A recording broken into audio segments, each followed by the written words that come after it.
Hi, I'm DB Rouse, and you're listening to Pat Michaels on the Z107.7 Local Music Showcase. This is the Z107.7 Local Music Showcase with Pat Michaels.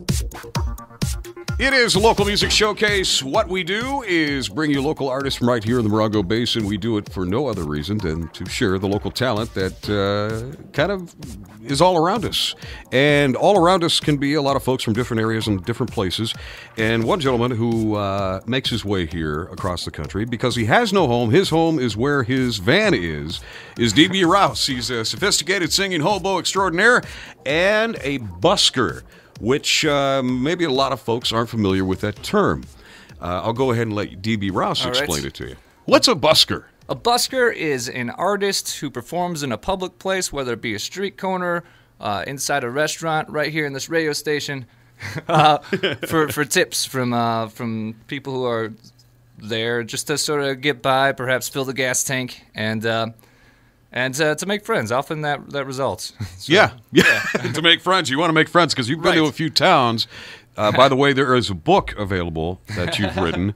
It's kind of a biography about what you do, busking. Right. And I love the book. I thought it was great. It's doing well on Amazon.com. Yep. Yeah. So DB Rouse Busker on Amazon.com. Check that out. And you'll get a little more background about what goes on the road. And you've had a few places where you've stopped in and maybe you hit up a bar or something like that and people kind of give you that stink eye. Right. It's you sort of get that gut feeling whether or not you should stick around. Yeah. And there's one town in Oregon, actually, where the cops literally just were like, you need to leave town now. And if we see you again, we're gonna put you in the pen for vagrancy. That still exists, huh? Yes, apparently. In the land of the free, where music is policed. You can't make that kind of music around here. We don't like people smiling on our streets. You looking at our women? Huh? Gonna ride you out on a rail. Yeah. That is crazy. But, you never know in some of these little small towns what's going to happen. I guarantee you that won't happen here because we don't have a train station. There you go.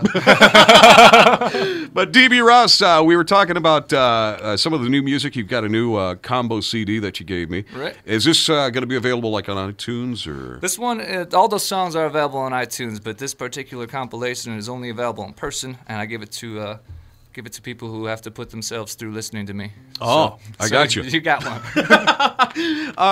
I was curious, how much do you, maybe this is a personal question, feel free not to answer that, but how much do you need to, kind of take in on a daily basis or maybe a weekly basis? I mean, what's a busker need to survive out on the road? I'm just curious for my own. It depends on how fast you're traveling. If you find yourself a free campground and you're not you're not burning too much gasoline, then you don't need to take in too much. But if you want to cover some ground, you gotta maybe book a big old show and score a big day or two. Did pretty good in Lubbock on the way out here, and like I said, I've had some theater shows scheduled, and those have carried us to here. Now it's just a matter of getting from here. Well, this is not a bad place to be stranded, though. No, there's a lot of kind-hearted people out here. Right. A lot of people that appreciate the music too. Yeah. Speaking of the music, let's do another song here off your brand new CD.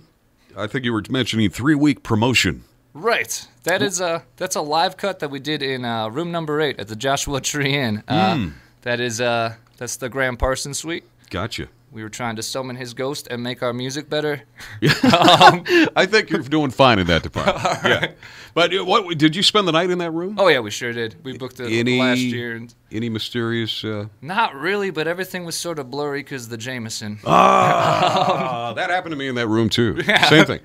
Let's go ahead and hear a 3-week promotion recorded at the Joshua Tree Inn in that famous room here in Joshua Tree. This is DB Rouse.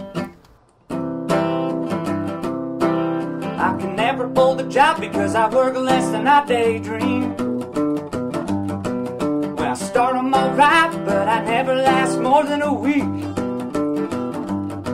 And if they give me a second chance, I know I'll blow it all again. Not getting fired would be a promotion to me. I thought my luck was gonna change with this construction agency.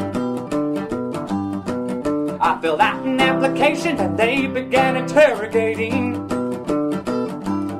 I said I don't have any skills, you see, but if you give me a broom, I'll house sweep. And not getting fired would be a promotion to me. So they gave me a broom and I started off 3 weeks back. I sweep up all the rooms and I even get to wear a hard hat. I found me a job I can keep, and all I gotta do is sweep. And I've been promoted every day for the last 3 weeks. But sweeping day and night is starting to get boring. I'm spending my time in the rooms just hiding. Till the boss walked in on me at my room when we were both asleep. He said, I'm sorry you were hired, 'cause now, kid, you're fired, just leave. And if they give me a second chance, I know I'll blow it all again. Not getting fired would be a promotion to me. And not getting fired would be a promotion to me. There you go. That is brand new. Actually recorded right here in Joshua Tree in the Graham Parsons room at the Joshua Tree Inn. That is 3-week promotion. And what's that song kind of saying, DEV? What's it? Well, like the chorus says, not getting fired would be a promotion to me. Is that it? That's pretty much it. I went to school and I graduated with my degree in philosophy, and I did what all the philosophy majors did. I went and got a job in construction. And I that's sort of just, that's that story right there. Oh, in a nutshell. There it is. Well, I was looking at your resume, too. I've noticed that a lot of different jobs here, kind of a jack of all trades. Now, right. The one that stuck out was the goat farming. Yeah.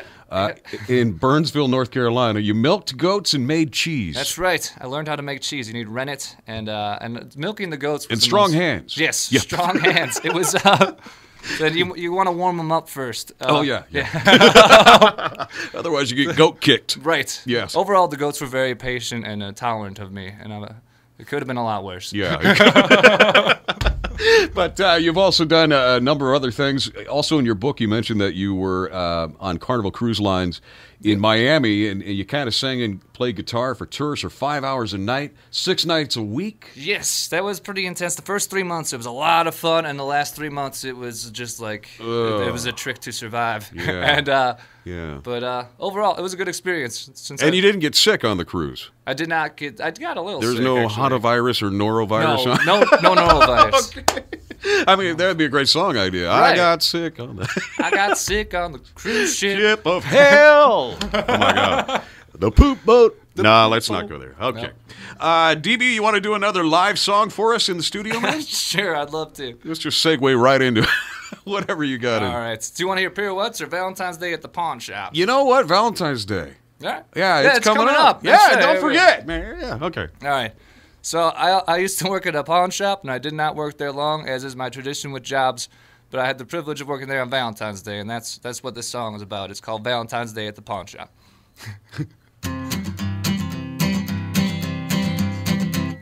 It's Valentine's Day at the pawn shop, and Ted rushed through the door and ran straight to the jewelry case to buy the cheapest ring he could afford. As I took it out the display, he said his wife deserves much more, but it's the best he can do to buy back the ring that he pawned 1 week before. It's Valentine's Day at the pawn shop, love is in the air, and worn out people buy worn out gifts for the worn out love affairs. It's Valentine's Day at the pawn shop, it's in the air, and worn out people buy worn out gifts for the worn out love affairs. Here we go.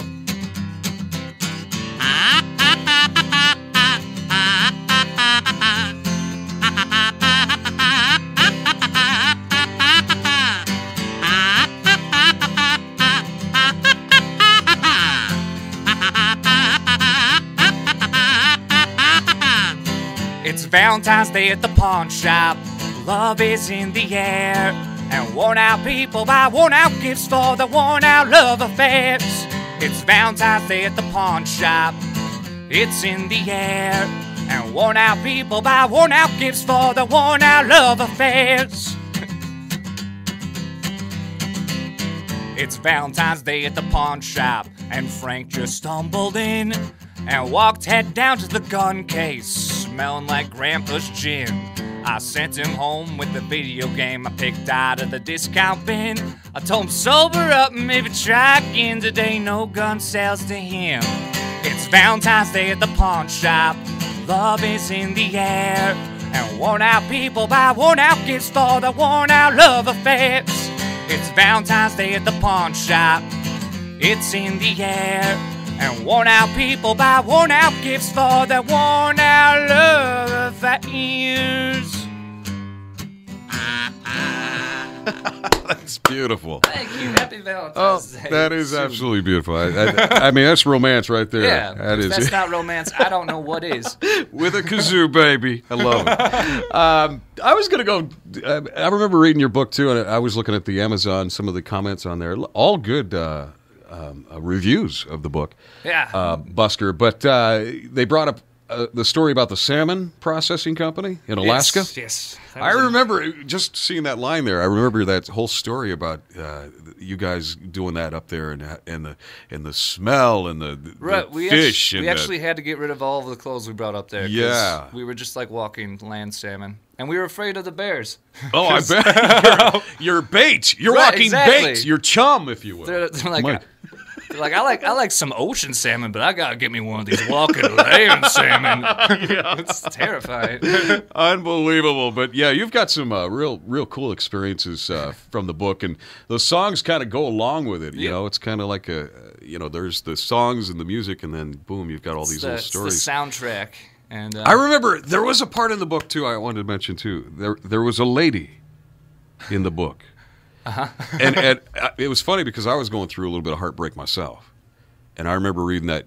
I'm not going to give it away, but it really is a poignant story for anybody that's been through that kind of situation where it doesn't work out. But you're a happy-go-lucky guy, and it's your music that obviously keeps a smile on your face and other people. So way to go, man. Thank you very much. Way to go. Thank you for having me, and thank you. All right. DB, I just, before we take off, we're going to play a few more songs here. All right. We're going to do Drinking Song, and we'll get that on in just a second. All right. But just in a nutshell, where do people find out more about you? How can they find out where you are? I mean, do you have Twitter apps and all that stuff? I'm on Facebook. I got dbrouse.com, where you can join my mailing list. Beware of hobos with mailing lists is the slogan of that mailing list. And I'm on Bandcamp, and I'm on Spotify. If you like listening to hobo music on your phones, just go for it. Yeah, absolutely. And that we've noticed that too when we play your music. We do get a lot of feedback from folks saying, "Who is that guy? Who is that guy?" And we always try to, let them know. DB Rouse, he's here, and then he takes off and he comes back. But when he is here, we'll let you know. So we're letting folks know that you are around, and you can be found anytime online, of course. Drop me a line. Yeah. We'll hang out. I'll play at your party. Hey, and probably for a good price too. I mean, you're not going to rake them over the coals. I mean, you're doing it for the love of it. That's right. So. That's right. DB Rouse, he is the man. dbrouse.com. Go check him out online. And you're doing some stuff locally. I don't know how long you're going to be around, but go ahead and give us some plugs to some of your gigs. We're playing at a campsite tonight in Joshua Tree at the Ryan Campground. That'll be campsite number 59. 30. Right? Campsite number 30. Okay. We'll be there. Yeah. And we're thinking about maybe doing that Pappy and Harriet's open mic. We've been trying to book some other shows. We haven't got anything solid. It's starting to occur to me I should try and book a little bit ahead instead of right when we get there. Yeah. I'm going to be a professional yet. Yeah. Emails are amazing things. Right. It's like, oh, yeah, okay.